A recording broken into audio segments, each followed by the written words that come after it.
Comienzo a esta conferencia magistral. Como les decía, tenemos una larguísima amistad con el doctor Arturo Rico Bobbio. Él actualmente es académico emérito de la Universidad Autónoma de Chihuahua, es profesor del posgrado y también profesor en el doctorado en educación. Sobre su obra, bueno, habría que hablar mucho rato, pero lo menos que yo puedo decir aquí es que son varios importantes libros y muchos otros trabajos dedicados al tema del cuerpo. Quizás un detalle, que no sé si Arturo quiere que lo diga, pero yo lo voy a decir de todas maneras. Es que es un filósofo muy especial, porque también es jurista y sobre todo también es poeta. Entonces, juntar estas tres dimensiones de la literatura, de lo jurídico y de lo filosófico, me parece que es en sí ya una especie de muestra, aquí sí en carne y hueso, ya que hablamos del cuerpo y de encarnación y de todo eso, de lo que sería verdaderamente un enfoque muy serio desde el punto de vista de la convergencia disciplinaria. ¿Sí? Ya sé que hablamos de trans, multi, inter, no sé qué, pero aquí sería como convergencia disciplinaria y con una gran seguridad. Pues muy bienvenido, tú estás en tu casa y te escuchamos con mucho gusto.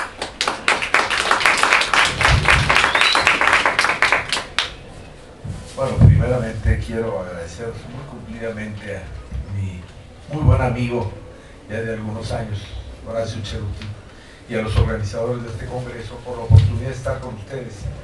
Tengan ustedes en eso que para mí pues, es una dignidad inmerecida de ofrecerles una conferencia magistral, como suele llamarse, pero lo práctico, lo operativo de eso, el tiempo que se tiene para poder exponer uno las ideas, que normalmente las exposiciones en las mesas, pues tenemos tiempo restringido y para discutirlo más. Entonces voy a procurar ir al punto, voy a leer mi texto, hacer comentarios sobre la marcha de la lectura y dejarlo a un intercambio de impresiones con ustedes, porque lo más importante siempre en una participación de este tipo es lo que podamos dialogar en torno a las tesis que se presentan.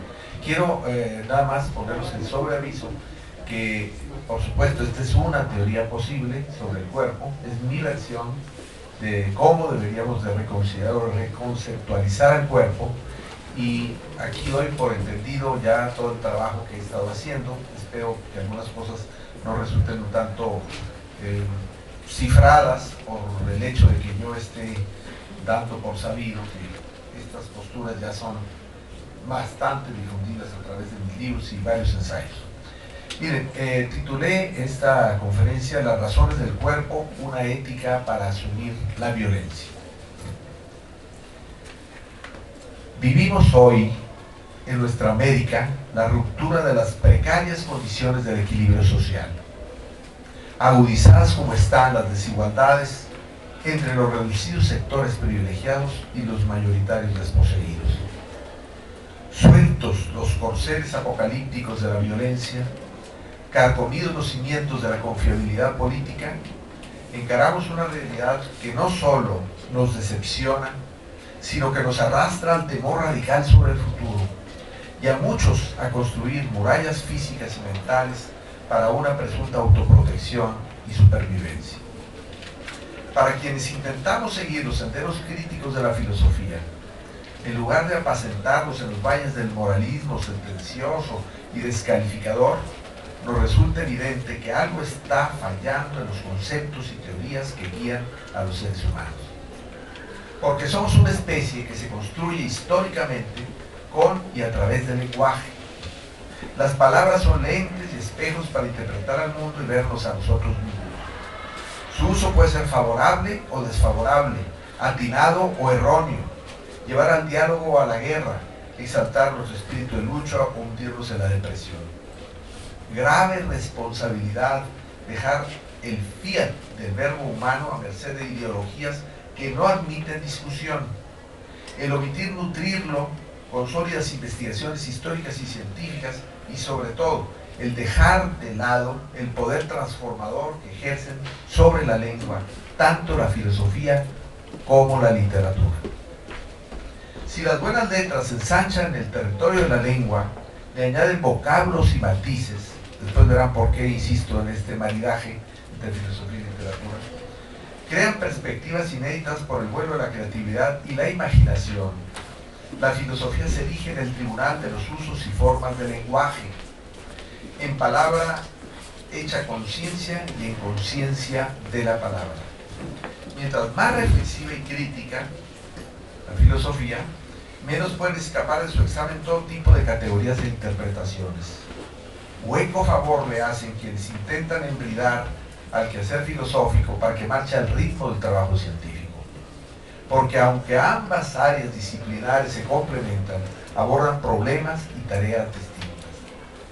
En tiempos de confusión colectiva, los humanos necesitamos más que nunca un punto de apoyo para mover y reordenar al mundo. Toda filosofía comprometida con los retos de la cotidianidad se ocupa de promover una reflexión rigurosa en torno a nosotros mismos y a nuestra realidad circundante y busca ser extensiva al mayor número de gentes posible. El filosofar es la única vía que puede salvarnos de caer en la tentación del recurso del dogma. No es casual que la modernidad sembrara el escepticismo y fuera disolviendo gradualmente la idea de una naturaleza humana, tema que ya hoy en la mañana fue tratado después. Su afán de enfatizar la superioridad y diferencia del individuo en el mundo, de exaltar como su nota exclusiva la libertad de elección y de consolidar al yo como principio y fin de la vida social, fue al parejo con el desarrollo de la economía capitalista. Hoy desembocamos en el desenlace de la desilusión postmoderna, culminación de un proceso de subjetivación epistemológica de la realidad, anverso de la alienación mercadológica de nuestro tiempo. A los incrédulos habría que mostrarles el nexo causal que opera entre el desentendimiento de indagar sobre lo humano y los males de la época. Si no sabemos a qué atenernos con nosotros mismos, si no admitimos una condición común como especie, los rumbos que elijamos quedarán al capricho de cada uno o estarán sujetos a la manipulación por parte de los controles sociales. A quienes, por el contrario, no se resignan a sufrir esta ausencia de brújula, me permitiré recordarles la sabiduría griega contenida en ese imperativo de debemos vivir de acuerdo con nuestra naturaleza. Espero que el término no quede tan mal parado después de lo que se habló hoy en la mañana. Somos la única especie que pretende vivir al margen de sus impulsos y características originarias, so pretexto de que somos cultura, de que este es el resultado de la libre voluntad y que por tanto resultamos lechuras de nosotros mismos. Padece el hombre occidental el complejo de Narciso, de clara filiación masculina, autorreproductiva y depredadora. La propuesta moderna del individuo, ser desenraizado en la naturaleza per causa de un albedrío de oscuro origen espiritual, lo arrastró a dramáticas consecuencias históricas. Entre otras conclusiones apresuradas, aprendió a considerar el cuerpo como su propiedad exclusiva. Acomodó a la mujer en roles de subordinación erótico complaciente. Formuló ideologías justificatorias para estimular la expansión del capitalismo mercantilista a la par que la conquista de territorios y pueblos descubiertos. Los hallazgos científicos y los avances tecnológicos contribuyeron a formar ese reflejo distorsionado de grandeza que serviría para construir la idea de un ego. Yo no sé muchas veces qué es esto. Una voluntad autocontemplativa deseosa de confirmación en las lides de la guerra, la sexualidad y la ganancia. Un pensar competitivo condujo a ignorar la perspectiva taxonómico-filosófica de nuestra especie, a desdibujar una condición humana que acogiera a la par nuestras singularidades y las notas genéricas del Homo et Femina Sapiens, ubicándonos dentro del sistema general de la naturaleza. ¿No habría sido esto lo más prudente y lo más deseable? La filosofía eurocéntrica, arrastrada por el desarrollo económico y político del capitalismo, se dedicó a lo largo de 500 años a allanar su camino sobre las bases de un creciente escepticismo metafísico, antropológico y ético. Una de sus miras preferentes fue destruir, abandonar el concepto de sustancia. Solo resistió la noción de materia porque servía de cimiento al quehacer de la ciencia y podía anclarse en el ámbito de los axiomas y de las ideologías. No así las ideas de Dios y del ser humano, que convenía abandonar en beneficio de una cultura basada en el antagonismo y el provecho egoísta, adversa a las riendas ético-morales. Decía Vico, en el seno de un momento de la historia atribulado y descreído como el actual, que aquello que mejor podemos conocer es lo que hacemos y producimos. Ante la dificultad de retomar la búsqueda de una presunta esencia humana, además peligrosa por su carácter estático, contrario a la observación y al examen crítico, ¿no podríamos acudir al expediente de conocernos a través de nuestras obras? A su propuesta habría que añadirle el giro kantiano. Para alcanzar el autoconocimiento requerimos de indagar desde dónde y cómo conocemos, hacer la crítica de los fundamentos innatos del conocimiento, que para él fueron los a priori de la intuición, del entendimiento y la razón. La salvedad sería que el filósofo Königsberg, inscrito en el idealismo imperante de la cultura germánica de fines del siglo XVIII y principios del XIX, no alcanzó a vislumbrar que el único a priori del pensamiento y de la acción es el cuerpo. Fue Nietzsche, otro pensador alemán, dramáticamente consciente de sus limitaciones y urgencias biológicas, quien enmendaría la omisión al postular: soy absolutamente cuerpo y nada más. En su rebeldía en contra de un Dios paterno, se aferró a la única evidencia de su existir, una corporeidad dolorida y anhelante. Con esa y otras tesis afines, sembró la inquietud de pensar filosóficamente el cuerpo. Pero no hay una, sino muchas maneras de interpretar el cuerpo. Y a los pensadores griegos y orientales, filósofos antiguos, medievales, modernos, han tocado el tema de lo corporal, aunque con frecuencia contaminados por lecturas míticas y religiosas que reducen lo corpóreo a mero instrumento, a ser vehículo o prisión, envoltura finita de algo que tiene una naturaleza sutil que por consecuencia es transitoria.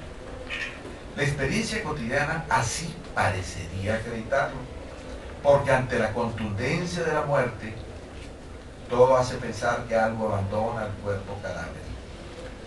La incertidumbre, el no saber qué, un oscuro deseo de trascender, conducirían a la interpretación dualista de materia y espíritu. Pero entonces el cuerpo, asumiéndolo desde el cuestionamiento de Marcel, ¿es un problema o es un misterio? ¿Podemos descifrarlo de manera confiable sin las contaminaciones ideológicas que le adosan nuestros miedos y expectativas? ¿Es factible abordarlo filosóficamente, quizá con el auxilio de la ciencia? ¿O escapa de nuestros sistemas de comprensión por estar involucrados con y en él? Para Merleau-Ponty, el cuerpo en movimiento es el donador de sentido a todas las cosas. En su propuesta se asoma un nuevo a priori cognoscitivo, pero no el pasivo de la apreciación de un mundo que aparece ante nuestra conciencia como fenómeno. Se trata de un a priori activo, que puede ser empleado de muchas maneras porque el cuerpo, decía, no es una vieja costumbre. No se encuentra encadenado por los instintos. Pero si el cuerpo en acción hace surgir las cosas y sus interpretaciones, ¿quién o qué da sentido interpreta al cuerpo? ¿Cómo y por qué surgen las diversas lecturas corporales y con cuál debemos quedarnos como la más confiable? ¿O aceptaremos la desilusión postmoderna?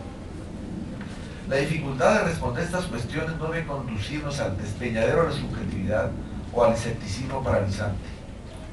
Todo conocimiento histórico, científico, filosófico se nos presenta en evolución, está sujeto a mejoras, es perfectible.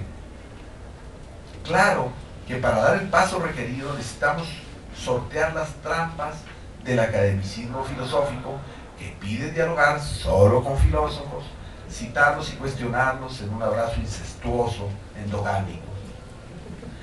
La historia de las ideas nos muestra que intervalos espasmódicamente la filosofía se abre a otras vías del conocer, se nutre y se inspira en ellas, acude al arte, a la experiencia cotidiana, a las ciencias naturales y sociales, a los mitos y al pensamiento teológico. ¿Y por qué no? Basta con que la sujetemos al rigor de la reflexión crítica, a la duda metódica y a la disciplina de la argumentación. En varios campos del conocimiento se viene imponiendo la hipótesis que yo manejo de que el cuerpo es la totalidad de lo que somos. La física relativista, la biología integral, la psicología humanista, la medicina holística, entre otras disciplinas, avalan el tratamiento del cuerpo como una unidad compleja. Fuera del cuerpo nada, porque todo se encuentra dentro del sistema corporal. Este incluye tanto lo visible como lo invisible. Finalmente, esa es una coordenada de la misma corporalidad, es el manejo de la vista como parteaguas del mundo. ¿Quién dijo que la vista es el mejor de los sentidos posibles? Lo físico, lo biológico, lo social y lo personal. Todo eso se incluye en el concepto de cuerpo. Somos una totalidad dotada de múltiples caras que conforman una especie de poliedro entitativo. Otorgamos sentido a otros cuerpos porque los interpretamos a partir de las particularidades del cuerpo que somos. Nos equivocamos en las lecturas del mundo porque también erramos en las lecturas de nosotros mismos. Todas las teorías se van ajustando hasta desembocar en lo que hoy profesamos, las que hoy profesamos como correctas y que seguramente mañana modificaremos. En el contexto holístico que propongo para descifrar el cuerpo que somos, es pieza clave el tema de la racionalidad. Se trata de una vía con la cual podemos revisar los conceptos y la información que servirán para el autoconocimiento y la orientación en la vida, lo mismo como especie que como personas. Pero tengamos mucho cuidado en su manejo, porque la razón no es una propiedad absoluta inherente a un yo metafísico, sino nuestra corporalidad en movimiento, la puesta en marcha del sistema corporal que somos para obtener resultados en el conocimiento y en la acción. Por lo mismo, evoluciona, se incrementa o retrocede según el uso que de ella hagamos. La cultura occidental confinó la racionalidad bajo algunas de sus tres etiquetas o modalidades: logos, luz o frónesis. Por otra parte, asumió que la vista es el sentido que nos puede poner en contacto con la realidad y que corresponde al pensamiento jugar el papel de tribunal único e inapelable para distinguir lo verdadero y lo falso. Craso error, porque el cuerpo es un sistema dinámico, complejo, donde se dan cita vivencias, emociones e ideas en combinaciones que no permiten la exclusividad de una sola de ellas. ¿Quién dijo que pensar las cosas sea siempre lo más acertado? La racionalidad corporal se manifiesta a través de las necesidades y capacidades congénitas, susceptibles de satisfacción o insatisfacción, ejercicio o abandono. Las facultades humanas son los recursos operantes que pueden contribuir a satisfacer a las primeras. A la apreciación en conjunto de ambas propiedades del cuerpo que se corresponden mutuamente, que empatan capacidad, necesidad. Las he denominado valencias corporales por su similitud y parentesco simbólico con las valencias de la química. La racionalidad corporal difiere de la racionalidad del intelecto, que se ocupa preferentemente de hacer cálculos y operaciones. Abarca esta nueva perspectiva más amplia, porque las tareas instrumentales de la mente son inseparables de la memoria convocada, de las experiencias y emociones que acompañan al pensamiento y principalmente de los criterios valorativos y normativos presentes en el discurrir mental. Las razones del cuerpo son muchas, pero no se excluyen ni interfieren entre sí, como llegó a proponerlo una visión dualista y maniquea del ser humano. Hablamos de las razones del cuerpo para aludir a los impulsos originales, genéticos, pero desplegables según las condiciones del crecimiento humano, que nos llevan a interactuar con otros cuerpos siguiendo los lineamientos que marca una específica hermenéutica corporal. Por eso el hambre, por ejemplo, resultado de una pulsión nutricional, puede traducirse en antojo de comer algo, aun cuando no cubrirá la necesidad realmente insatisfecha. La racionalidad también puede predicarse de un pensamiento, de una conducta, porque es un recurso valorativo que llega a conectarse con cierto sistema axiológico, material o formal.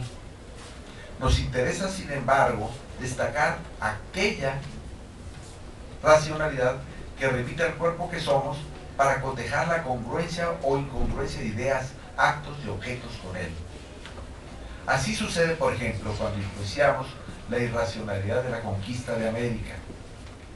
no solo significó el ocultamiento histórico de las corporeidades de las etnias originales de este continente, el éxodo forzado del tráfico de negros, orillados a mimetizarse con una cultura que no era la propia y a medirse conforme a los patrones corporales europeos. También para los conquistadores, en lugar de significar un factor de crecimiento personal, fue motivo de distorsión de su propia autoestima como seres humanos, porque existe una relación simétrica del menoscabo corporal entre dominadores y dominados, explotadores y explotados, unos por imposición y otros por dependencia, pero ambas partes sufren una restricción de su crecimiento como cuerpos totales. Se niegan la posibilidad de ser plenamente cuerpo. Postular la existencia de un us, de una inteligencia que no falle sus juicios, es dar la espalda a la verdad histórica. La razón así entendida puede aplicarse a la destrucción o a la salvación de vidas.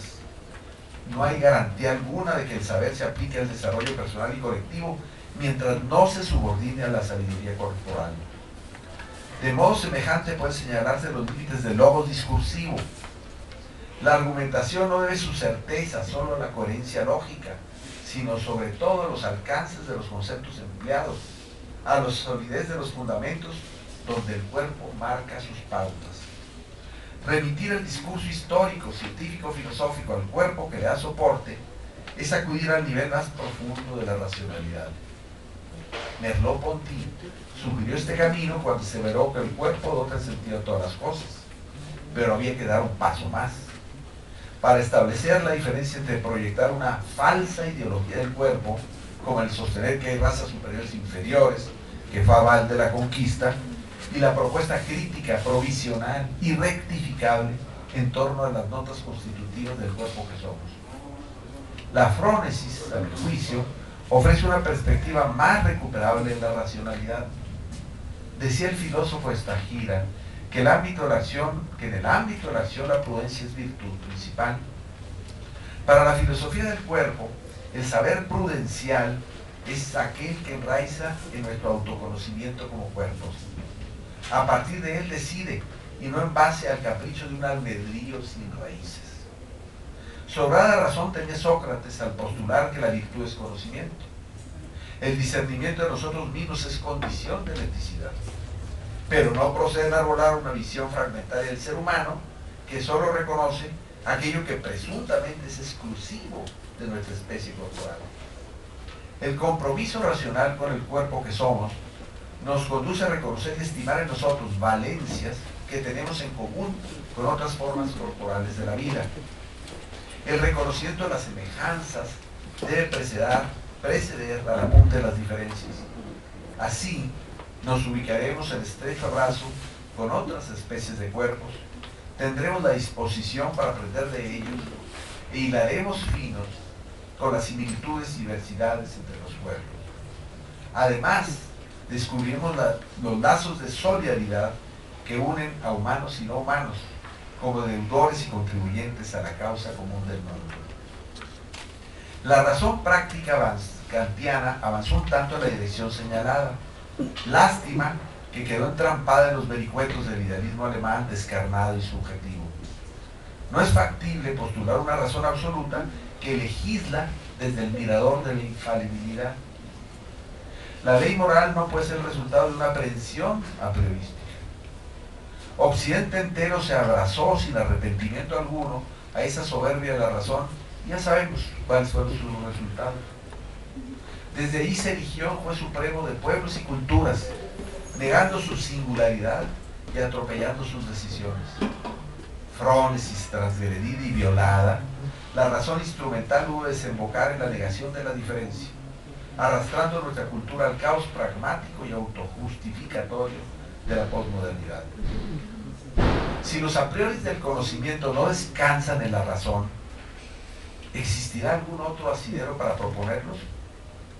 Kant, nuevamente, y otro paso más hacia el rumbo correcto al postular a la intuición sensible y al entendimiento, que son auténticas capacidades corporales. Empero, su carencia de una noción del cuerpo lo llevó a proponer al espacio, al tiempo, a las categorías, como marcos a priori del conocimiento, sin caer en la cuenta que son constructos culturales resultado de la aplicación histórica de las valencias del cuerpo, como leemos nuestras capacidades y nuestras deseos biológicas, sociales y personales.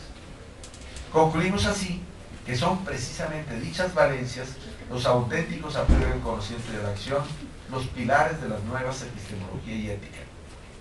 No obstante, subrayo, no operan de modo preciso y único, puesto que dependen de las interpretaciones socioculturales que hagamos de ellas.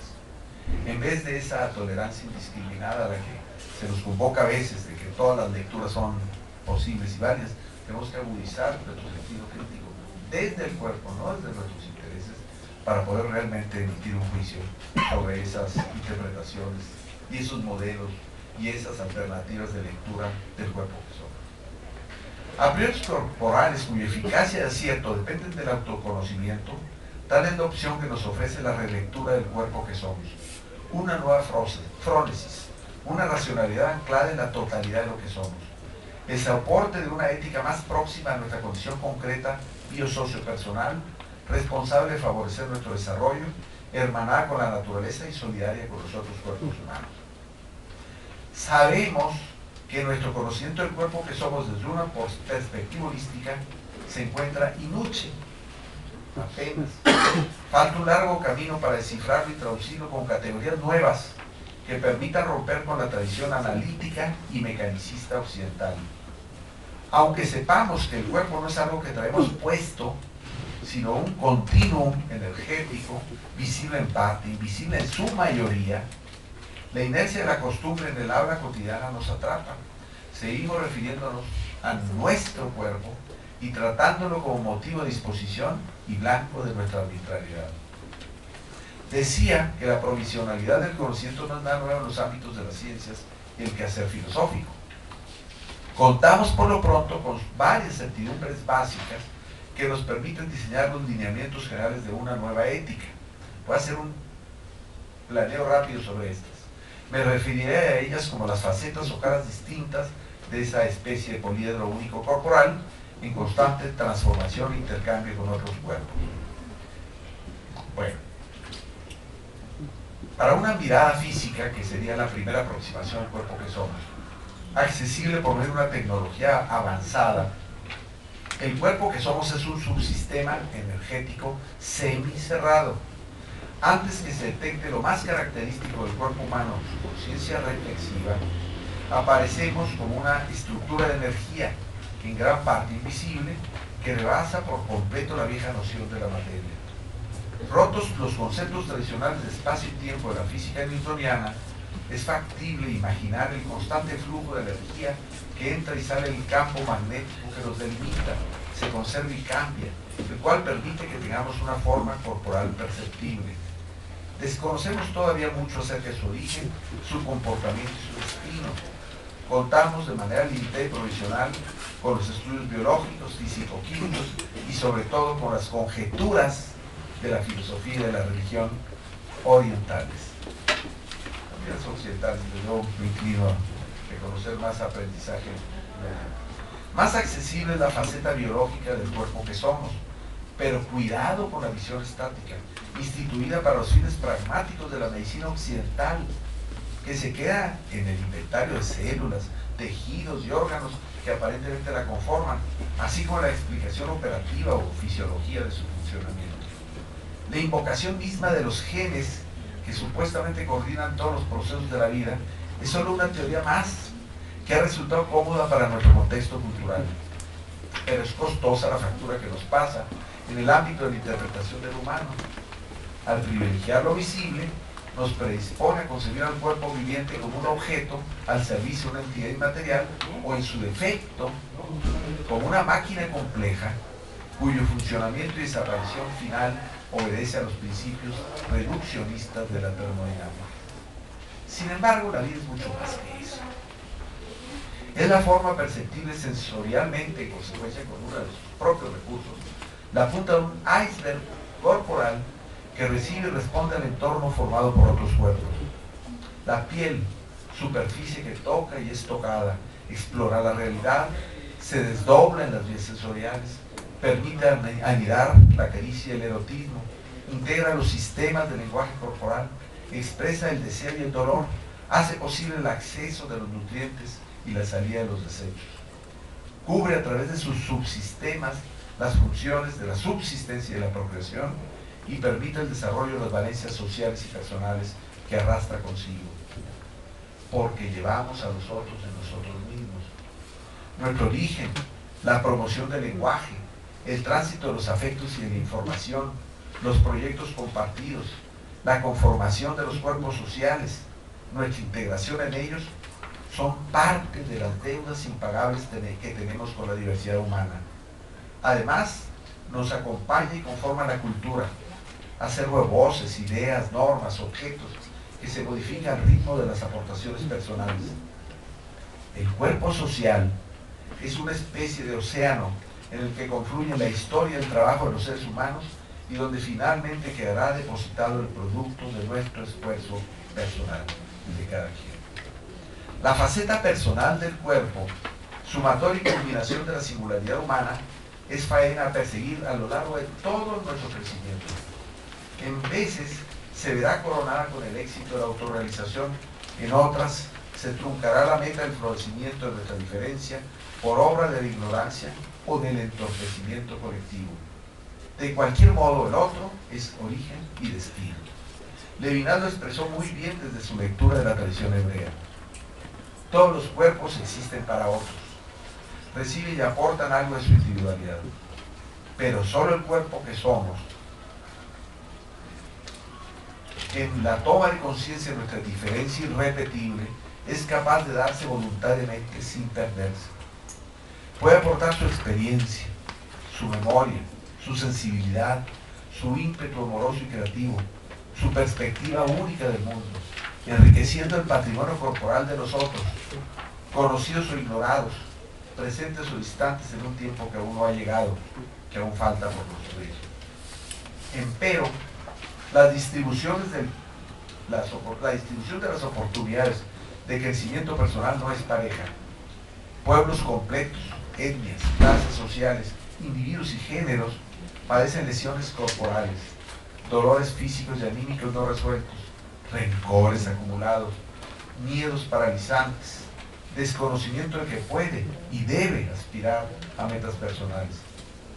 La desigualdad social y económica, producto generacional de la ignorancia y de nuestra condición de cuerpos solidarios, de sus necesidades y procesos en donde estamos hermanados, favorece dinámicas colectivas alienantes de las facultades corporales, responsable de generar multitudes de discapacitados del crecimiento corporal integral.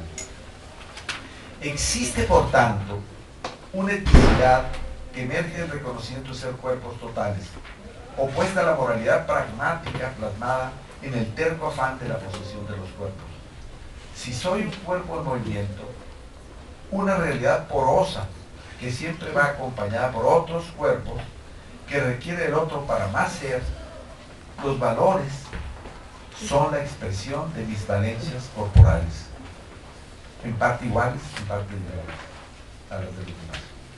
Comprenderlo y vivirlo me lleva indefectiblemente al compromiso de contribuir a la construcción de un mundo justo para todos. Si las necesidades íncitas en el cuerpo que somos hacia la subsistencia y la salud, la convivencia y la comunicación, la expresión creativa de nuestra singularidad, son ímpetus naturales que nos llevan a la acción, su satisfacción adecuada para todo es la medida y el soporte del valor. Se articulan entre sí con una vinculación fundatoria, porque la vida, lo sabemos, es condición necesaria para la sociabilidad, y esta es la matriz donde se incuban y crecen las semillas de nuestra singularidad. Así que procede dar un paso más allá de Nietzsche para postular un teleologismo ético evolutivo cuya meta más alta sería alcanzar la plenitud personal de cada ser humano. Ética de la utopía nos impulsa a pensar y promover nuevos cuerpos colectivos con estructuras sociales, económicas, políticas y culturales holísticas, favorables para la integración y el desarrollo armónico de todos los integrantes del cuerpo social. Vivimos una época de emergencia. La violencia nos rebasa en todos los frentes.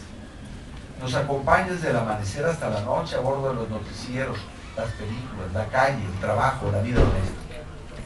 Es la violencia radical, porque atenta contra la integridad y la dignidad de los cuerpos.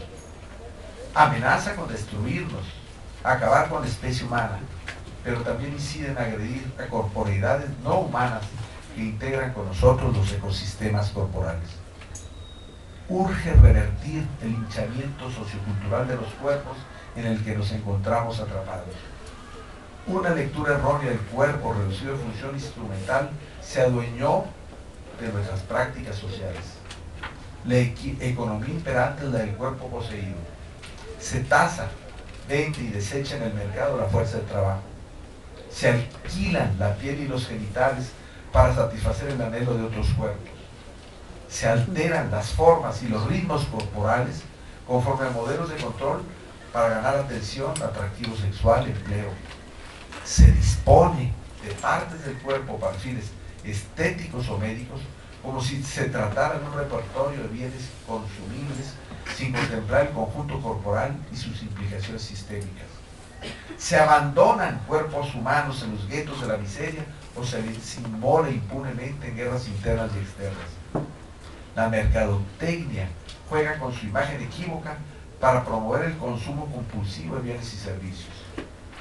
Los cuerpos humanos se convierten así, nos convertimos así, en marionetas incondicionales, piezas manejables por el ajedrez del poder, números en estadísticas económicas o políticas, votos potenciales a seducir. Se vive así la negación del cuerpo como totalidad, el estrechamiento de su concepto hasta los reductos mínimos de la supervivencia. Se anuncia en consecuencia su inminente y peligrosa desintegración. Y la globalización amenaza con exportar este modelo ya a todos los confines del planeta. Si se me pidiera formular una hipótesis sobre la etiología de la violencia, diría que proviene directa o indirectamente del desconocimiento del cuerpo. El ser humano incurre en la agresión también cuando siente en peligro su existencia, cuando se le obstruye su crecimiento, si ve cerrados los caminos sociales para su desarrollo corporal, cuando se atropella su dignidad, al experimentar su negación por el otro, el rechazo a su singularidad, el hostigamiento, porque la violencia, sabemos, es siempre escuela de violencia. Cuando la coexistencia social se empantana en las cuestiones biológicas de la supervivencia, por ejemplo, nunca resueltas del todo, y no se alcanza a vislumbrar el horizonte de una realización personalmente satisfactoria, germina el coraje, la envidia, la destructividad hacia el otro y hacia sí mismo. La educación terminó por doblegarse a la ideología del mercado.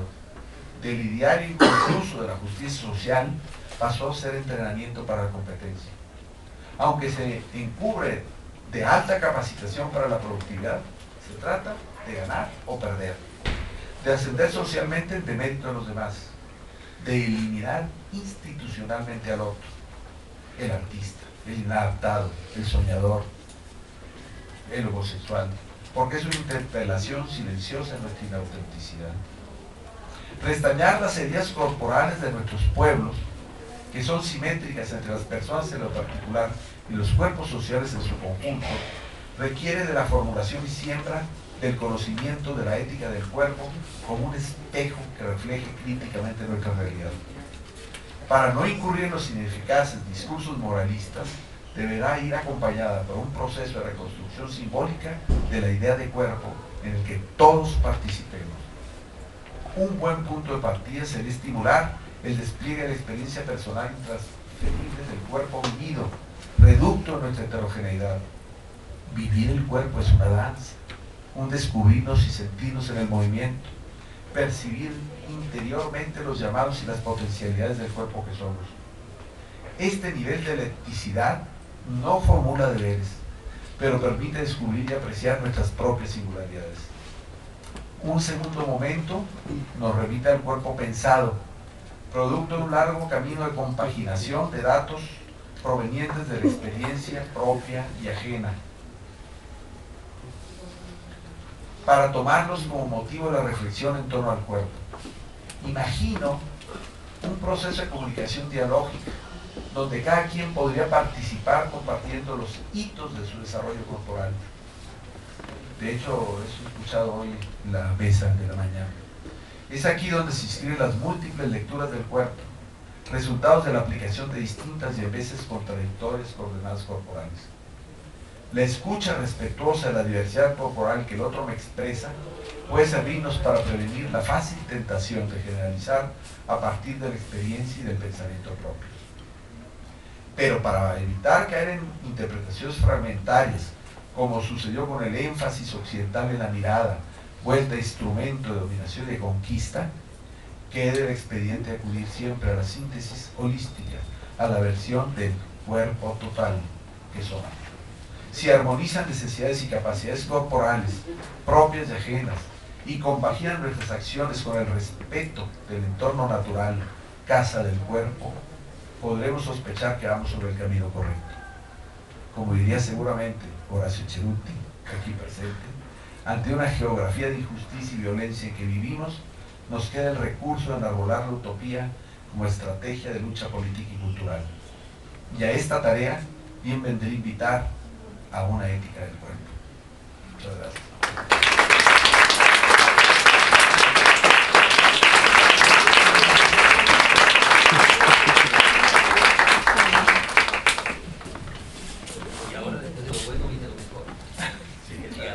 Sí, la ronda de preguntas, por favor. ¿Quién quisiera participar? No, bien.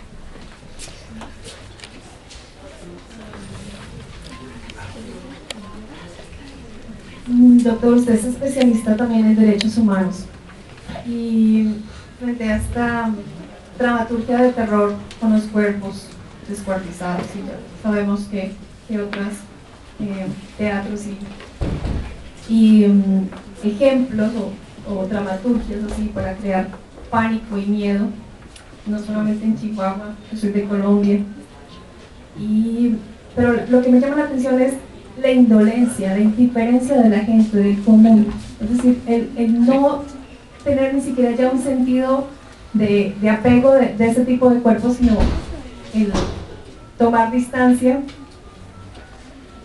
Yo soy académica y a veces me siento que cada vez tenemos el discurso académico muchísimo más alejado de la realidad y ya no nos comunicamos y ya no tenemos ese diálogo con las personas para decir, estas personas también sufren, estas personas también tienen familia, estas personas si pertenecen o no a un negocio legal o ilegal, este no es la forma ni el modus operandi de ellos ni de ningún otro. Pero me encantaría escuchar usted sobre este tema. ¿Vamos uno por uno o esperamos varios puntos?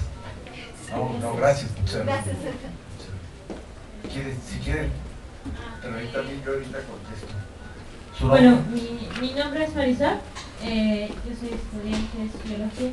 Mi pregunta va un poco relacionada con lo que estaba hablando la profesora y es en relación a cómo el crimen organizado o la delincuencia organizada se ha apropiado de las formas estatales, sobre este tratamiento que las formas estatales habían hecho del cuerpo para causar una cierta dominación. Y en ese sentido, ¿cómo se va reflejando, o bueno, cuál sería esta propuesta que usted nos trae de la ética del cuerpo, ¿no? O sea, ¿cómo sería esta influencia en la sociedad para que podamos recuperar, o el mismo Estado recupere esa violencia que ejercía, digámoslo así, sobre los cuerpos, que ahora está descontrolada y se refleja en estos 50 y tantos muertos descuartizados, las cabezas colgadas, y en ese sentido me gustaría... Si quiero voy contestando y luego si hay más preguntas. Es que son temas interesantes, apasionantes, déjenme ustedes. Es más, son extraurgentes de tratar. lo que decía la maestra Rubia, la dramaturgia del cuerpo, sí es cierto.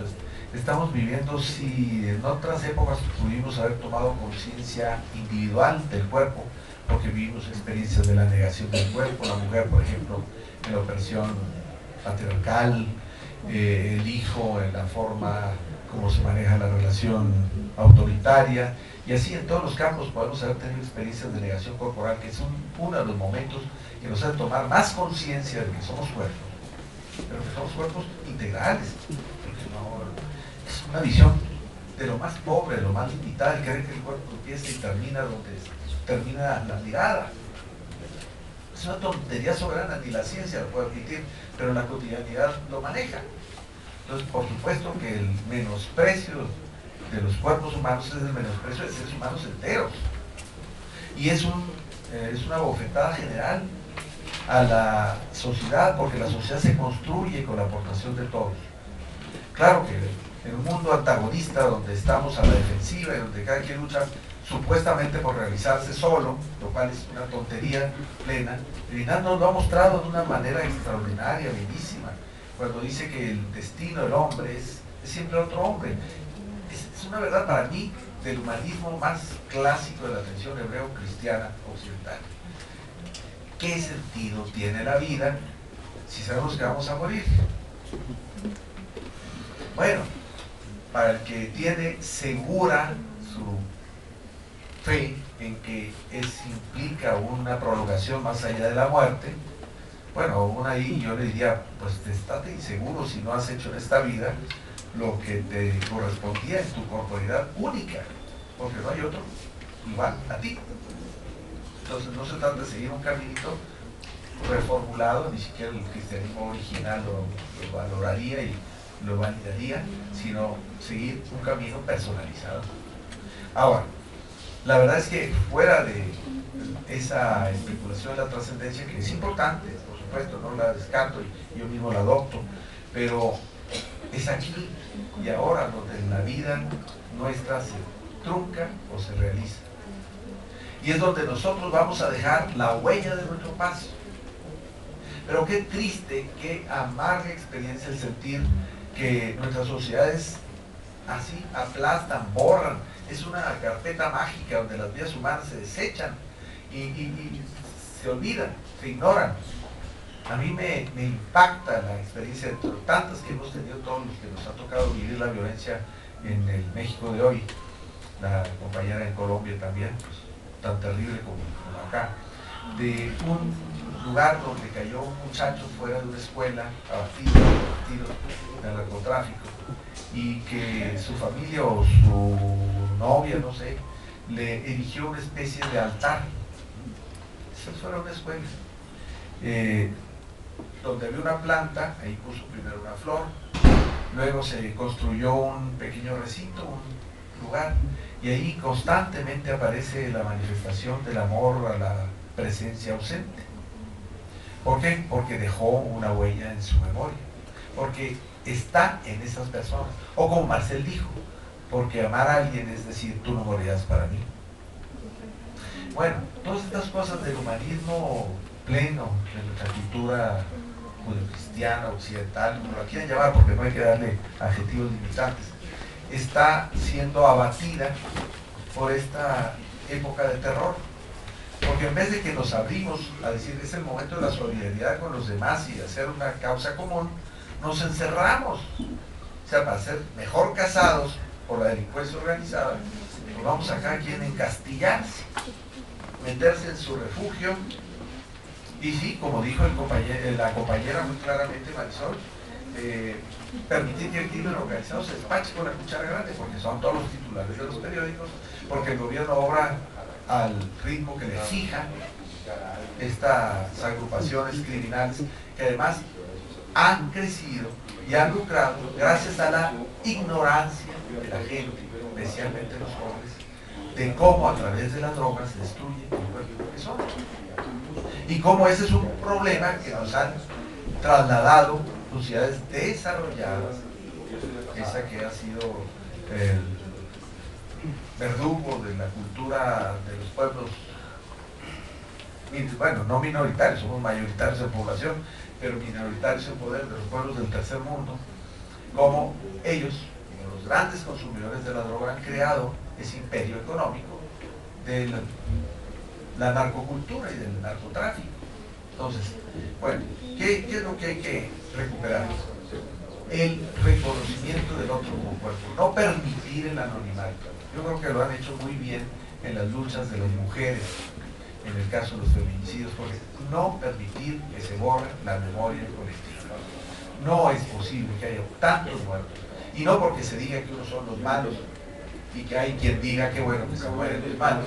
Yo digo que es lamentable que haya malos, que es lamentable que haya gente que no comprenda que es tan importante como yo y que prefiere jugarse la vida a un rato de riqueza efímera, tener un vehículo, un arma para sentirse poderoso, en vez de sentirse poderoso como ser humano, como alguien que nos puede gritar algo que nadie más podría comunicar. Bueno, entonces la indiferencia por el otro cuerpo es un síntoma, una expresión de algo muy grave, que no tenemos una cultura del reconocimiento y el respeto a la corporeidad, pero como algo completo. No solo eso en el que nos hemos perdido demasiado porque vivimos en el mundo de la imagen, la sociedad de la imagen, que es el cuerpo visible. Hay que ver el cuerpo completo, el cuerpo sufriente, no solo el cuerpo que se exhibe, no solo el cuerpo que se vende, sino el cuerpo, ¿cómo diríamos? La cara que la vista no rescata, pero sí rescata en parte el oído cuando nos abrimos a la comunicación y escuchamos realmente con interés al otro como otro. Cuando nosotros tratamos de ponernos en los zapatos del otro, que nunca serán los nuestros.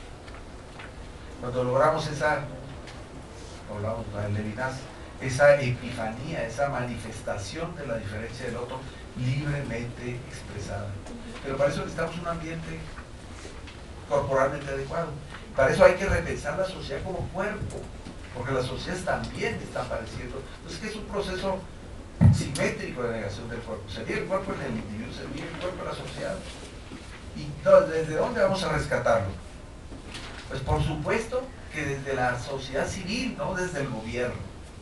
Olvídense, si queremos que el gobierno va a tomar las medidas maravillosas y tiene las claves mágicas para resolver el problema de la violencia, para resolver el problema de desintegración social y de la justicia social. Tiene que ser desde la sociedad civil. ¿Por qué? Porque la sociedad civil somos la asociación de los cuerpos. Es la posibilidad de que nos reconozcamos y reconozcamos nuestra experiencia compartida. Para mí me parece extraordinario estar viviendo en la misma época que están viviendo ustedes. Que seamos cuerpos contemporáneos, que seamos seres humanos que estamos viviendo, claro, cosas muy dolorosas, pero que podamos comunicarnos, que podamos hablar de nuestras angustias, de nuestros anhelos, de nuestras preocupaciones fundamentales y diseñar rumbos. Por eso, cuando Horacio tanto nos convoca a pensar utopía y a dejar de creer que la utopía es un sueño irrealizable, sino que es un instrumento de transformación y de cambio, pues decimos sí, vamos, acudamos. Y ahora que es el tema del cuerpo, olvídense, yo digo que este es el gran tema que hemos olvidado, que lo hemos dejado pasar. Y hemos dejado también que se ha monopolizado por la industria de los cosméticos, por la industria de los ejercicios, por la estética corporal, más bien la cirugía reconstructiva o plástica, como la quieran llamar, y en general por la mercadotecnia, porque se venden los cuerpos. Para conseguir trabajo habrá que presentar un cuerpo deseable, un cuerpo joven, y todos son paradigmas, son estereotipos creados por la sociedad de consumo. Entonces es una lucha contra la sociedad de consumo, contra el modelo capitalista, que reconocerlo. Es una sociedad por esencia, lo quiere llamar así, desigualitaria. En el seno de la sociedad capitalista, mientras no sea reformada, reconstruida o rebasada, no alcanzaremos la justicia social y habrá siempre un desperdicio mayoritario de los cuerpos únicos, de los seres humanos irrepetibles. En las filas de los delincuentes, que muchas veces no son más que la respuesta compulsiva, angustiante a una sociedad injusta. O el campo de los que estamos tratando de crecer pese a que esta sociedad no lo favorece, que esta sociedad prefiere establecernos sus estereotipos, cortarnos en serie o recortarnos en serie para que podamos cumplir con funciones sustitutivas. Ahora ya me seguí la respuesta. ¿Alguien más quisiera preguntar algo? Les pediría, no sé, tal vez 2 preguntas más y para después dar paso a la mesa 3 y 4. ¿Sí? Por favor. Gracias. Bueno,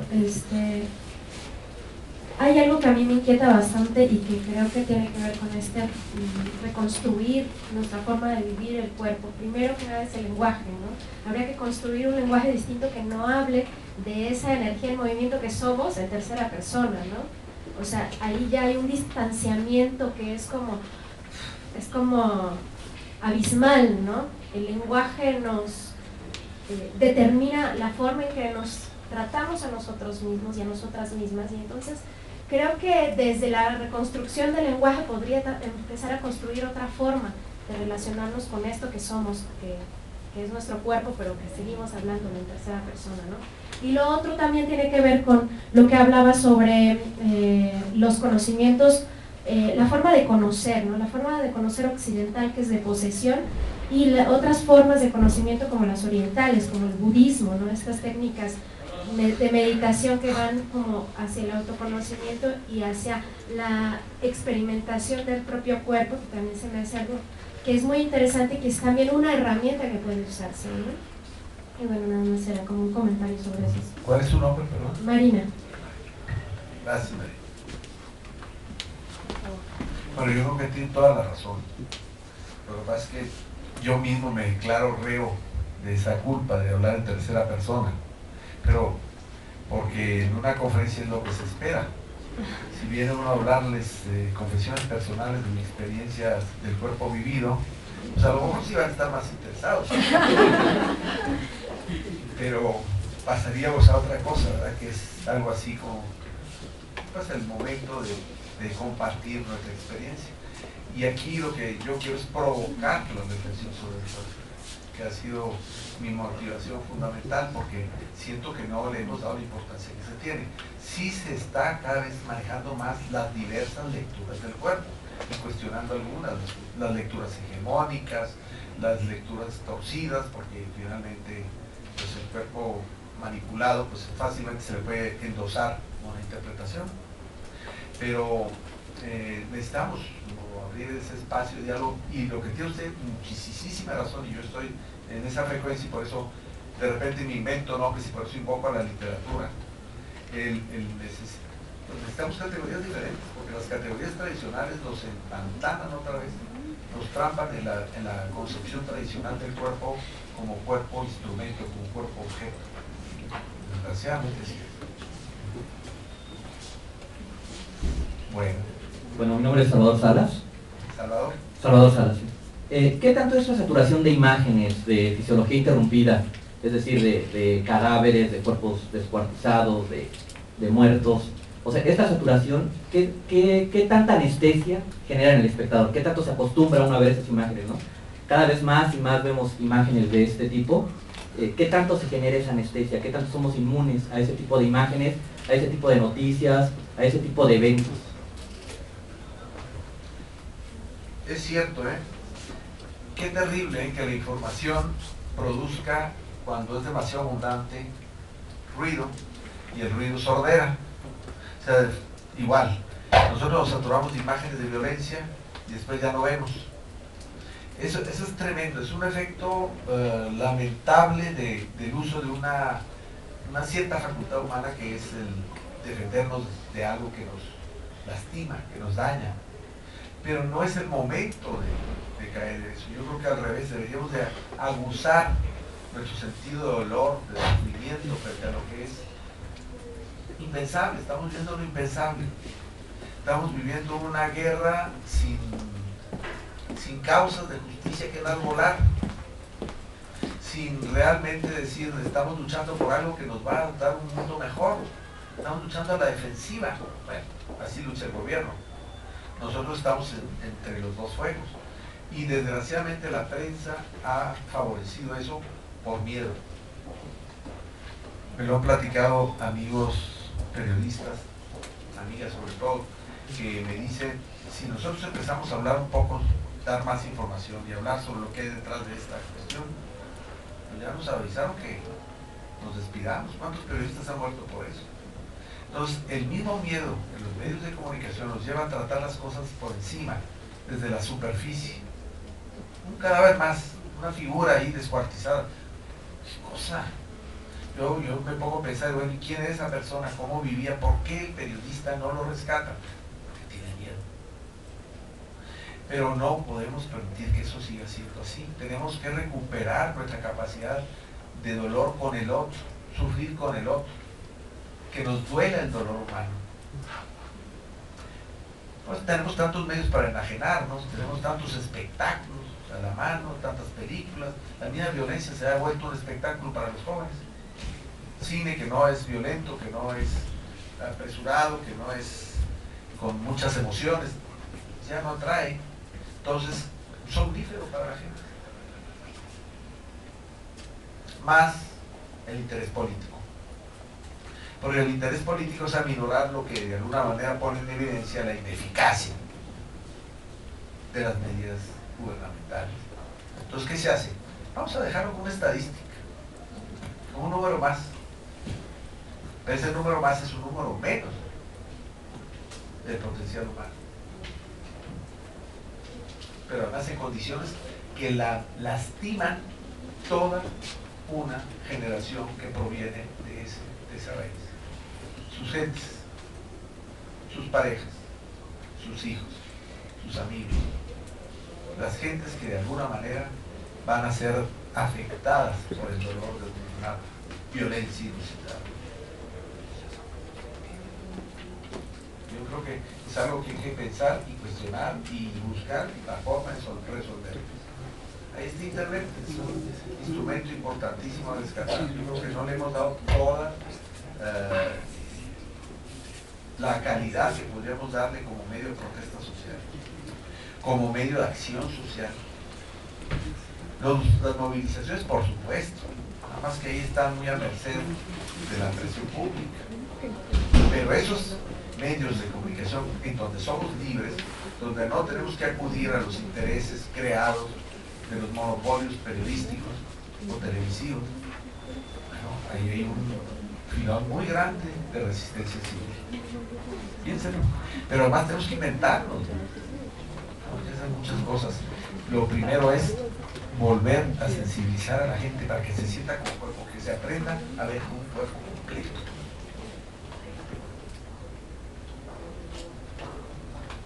Bueno, les agradecemos mucho. Gracias, doctor. Gracias. Conferencia. Y bueno, nosotros les agradecemos la presencia y los invitamos a quedarse en las siguientes mesas, que es sobre culturas y sobre minorías religiosas. En esta sala se dará la mesa 3 y en la sala José Martí de aquí al lado, en la mesa número 4. Muchas gracias y buen día.